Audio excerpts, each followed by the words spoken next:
and welcome back to Read and Roam. I'm your host, Caitlin, and let's spring into a new reading vlog.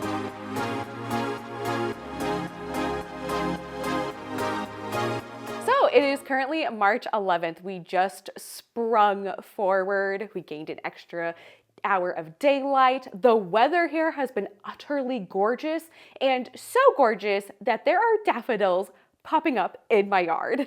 So I figured this was the best time to start a spring reading vlog, even though I live in the Midwest and it probably means this is like fall spring one of many. So let's spring into the reads that I hope to achieve this next week. So in my hands, I have 4 books. I'm hoping to at least read 3 out of the 4. The first book that I'm currently reading, which is Hunger's Bite by Taylor Robin, Dogman and the Scarlet Shredder by Dave Pilkey, and you will have to stay tuned for later in this reading vlog about the sweet story about how I acquired this book. It is so adorable and it makes my heart melt. A recent purchase that I got at Ollie's, so if you haven't seen that video, I highly recommend checking it out. I'll leave a link in the description box down below, but we have How to Win at the Challenge and Life a Champion's Guide to Eliminating Obstacles, Winning Friends, and Making That Money. And lastly, a book that I meant to finish last year and then I just never have gone back to it, so I'll probably need to start from the beginning and reread it, and that is Friday, Book 1, The First Day of Christmas by Ed Brubaker. And the first book that I'm going to be reading for the reading vlog is Hunger's Bite by Taylor Robin. This is one of my most anticipated releases of 2025. Like, just look at how gorgeous this cover is. Even the back of the book is stunning. I'm 34 pages in and already loving it. I have a few notes about this book so far, and page 8, I was already in love with the characters and I love Mr. Honeycutt. He comes off as the perfect, creepy, new evil guy. And I also like the little green that they have shading him. I think that's the coolest part of his character right now. And then jump to like 6 pages later for page 14 to 15 and just look at this gorgeous spread. I love the colors. I love the illustrations. It's just so beautiful. So I am loving and enjoying this so far. So I'm going to set the timer for 15 minutes. I'm going to see how many pages I get read in that time period, and then I'll be back for another update because I probably will have something to say about this book.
Okay, so I officially made it to page 96 from my little 15 minutes of reading, so we made a good chunk of progress. I could definitely see myself reading this book in one sitting because I find it so good. So what is currently going on in the book is that we have Mr. Honeycutt, and he buys the SS Lark with cash, but he has like no bank accounts, no nothing. So man is super suspicious. Man also acts weird, super greedy, and he is just manipulating people. He is making them work overtime at times 2,000. Like, this stuff would not be okay in Below Deck of what is going on in this ship. Hashtag get me out of here. And the ship is indeed actually going around in circles. So what is going on with the ship? What is going on with Mr. Honeycutt? Then we have our savior of the day, Wick Farley, who is in fact a vampire. And so our main characters, Nita and Emery, are teaming up with him to figure out what is going on with Mr. Honeycutt and to take him down once and for all. So I am thoroughly loving and enjoying this. I love, love, love the art style and the colors. It's just so, as one would say, chef's kiss. So I am really enjoying this. Right now I have some other things that I'm going to be doing in the meantime, but hopefully I can come back to this later tonight.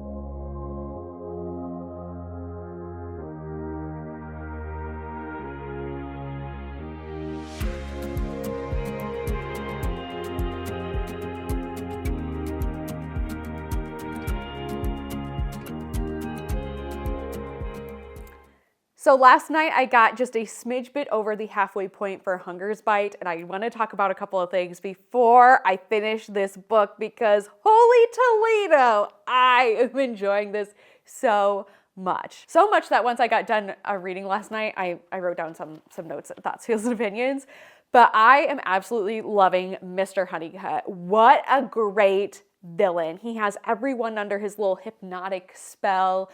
All the workers are still working their butts off. Like, we have one worker who goes and hides in the laundry room under laundry to try to take a nap. And then we find out that Mr. Honeycutt and Emery are talking in the boiler room. The boiler room looks like this, like right here.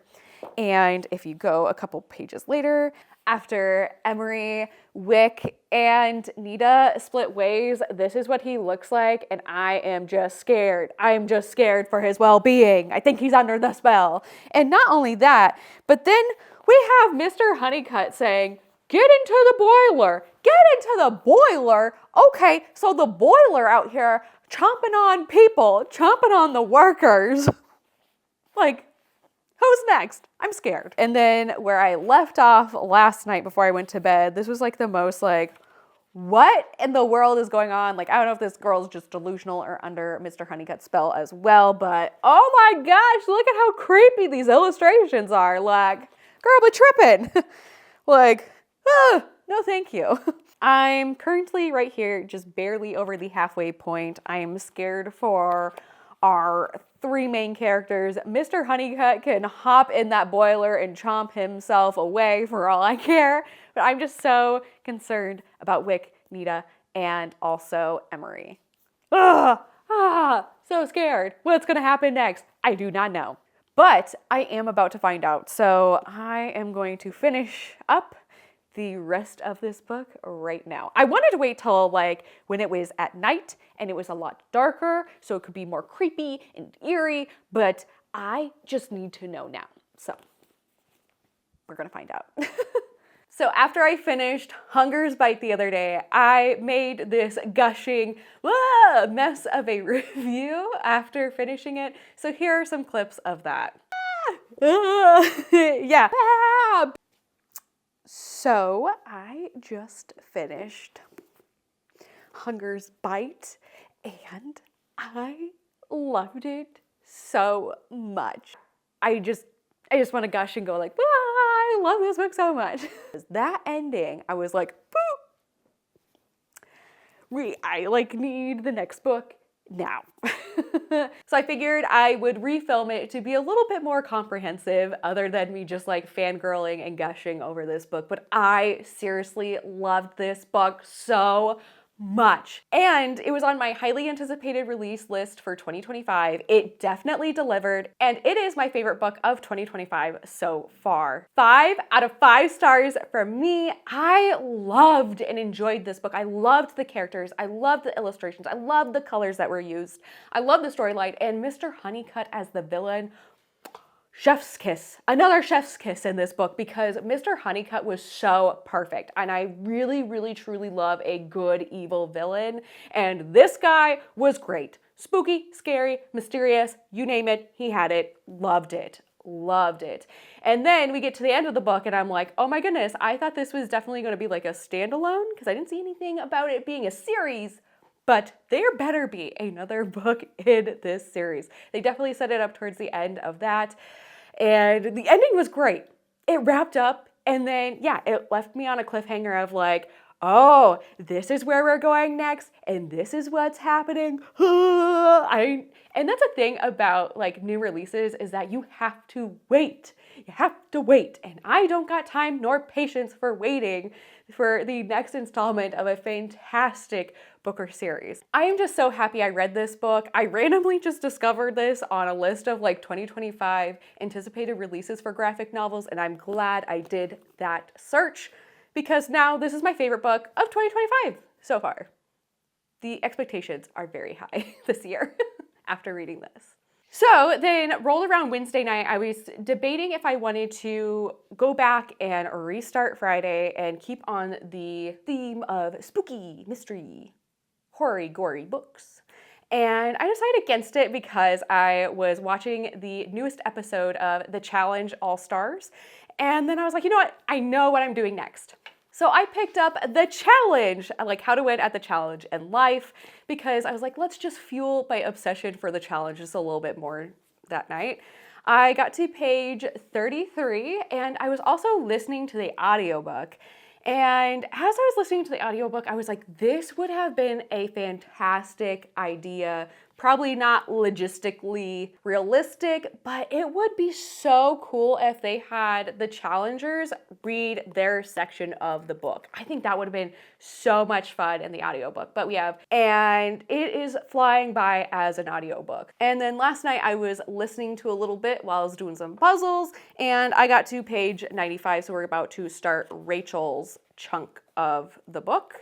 So we're almost-ish, halfway-ish there. Plan for today is, it's the middle of the afternoon, the sun is shining, it's a tad bit windy out, and so since it's so nice, like I said, I'm going for a walk and I plan on listening to this audiobook while I'm out walking around. So let's head out on my walk and listen to my audiobook.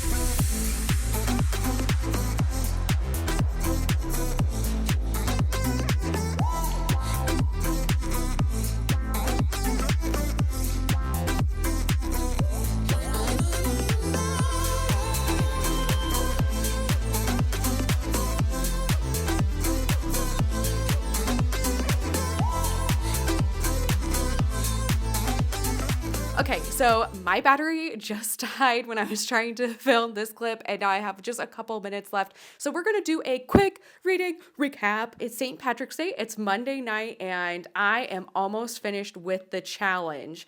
I didn't get any reading done on Saturday, and then I got a little bit of the audiobook listened to yesterday and also today, and then I was sitting in bed, and I all of a sudden started contemplating, oh my goodness, I only have 53 minutes left of this audiobook, but you know what comes out tomorrow? The new Hunger Games book. And the guy who is from the TV show Yellowstone, he is the narrator, which his voice sounds so nice as an audiobook in their like little clip that they shared. So I am no longer listening to the rest of this audiobook. I have 53 minutes left. And so I'm saving those 53 minutes for the Hunger Games book when it comes out tomorrow. But yeah, so far, this is like an average read for me. This would probably have been better if I would have read it when it came out in 2022. I only have 2 challengers left. I have CT and Johnny Bananas, and that's really it about this. And I'm almost done with this. I think I'm going to wrap up the vlog tomorrow since the new Hunger Games book is coming out. I think it would be a nice way to wrap it up. We read 2 books, and yeah. And that is my real quick reading recap. Okay, we are going to do my last little recap of what happened last night / this morning. So last night I was going to finish The Challenge, and then I was like, oh no, I forgot to read a book that I mentioned that I really wanted to get to at the beginning of the vlog, and how I was super hyped up to tell you like how I got this book. And then I started reading it last night, and that was Dogman. I finished this in one sitting, and it was quite the read. So Dogman, The Scarlet Treader is written by Dave Pilkey. This book was a gift for me. It was an anniversary gift for my boyfriend. And I think like the most adorable part about this was he just went to the bookstore and he just saw a book and he thought the cover looked cool. And that's why he got it for me. And not only that, but when I started reading this book, we get a wedding scene. So is it a coincidence? Is it foreshadowing? Was he going to propose with this book? But overall, I have never read anything in the Dogman series. And fun fact, this is the 12th book in the series. So that's also why I really love and enjoy it that he bought the 12th book out of the series and not knowing it. And if you haven't read the Dogman series like me before, it was actually super pretty quick to catch on. They also have a meet the cast thing at the beginning of the book, so that was nice. This book talked about Dogman, the Scarlet Treader, and Dogman, he got sprayed by a skunk and he sat too long in the tomato juice, so now he is red. And Dogman's gonna go to jail, and so they clone him, and then it's about clones. And the evil villain in the story, he was hilarious because he's like, hey, don't you remember me from 2 books ago? No, dude, I do not remember you from 2 books ago. I did not read that book. So that was funny. I loved and enjoyed it. It was a quick read, definitely geared towards a younger audience, but it holds a special place in my heart. It's gonna be a 3.5 out of 5 stars for me. And then this morning, I did finish the challenge, How to Win at Life in the Challenge of Champions Guide. And this ended up being a 2.5 out of 5 star read for me. This was just meh. One thing to note was when I was reading CT section, there was a lot of stuff that was annotated at the bottom. And then I realized that they didn't even interview CT. They interviewed everyone else, but not CT, which I thought was kind of dumb. Maybe if I would have read this book when it came out, maybe it would have been better, but I really didn't gain anything else from it. And yeah, then this morning I made my way to Target to pick up my copy of Sunrise on the Reaping by Suzanne Collins. And I did read the first couple of pages. I'm really excited about that. And then, fun fact, I was saving my Spotify audiobook stuff for this book and it wasn't on Spotify. So therefore I'm gonna have to like figure out if Libro FM has it or where I can listen to it because I need the audiobook in my life right now and I need to read this ASAP. And that's a wrap on this week's reading vlog. Here are some quick stats for you. I ended up reading 3 books throughout this past week, which came out to 732 pages. We had a 5-star read, a 3.5-star read, and a 2.5-star read for an average rating of 3.6 repeating. So I would say it's an above average reading week for me, especially since I read my new favorite book of 2025. And anyways, that is going to be it for this video. Let me know in the comment section down below what you're currently reading. And anyways, don't forget to hit like and subscribe, and I will see you next time for a new bookish video.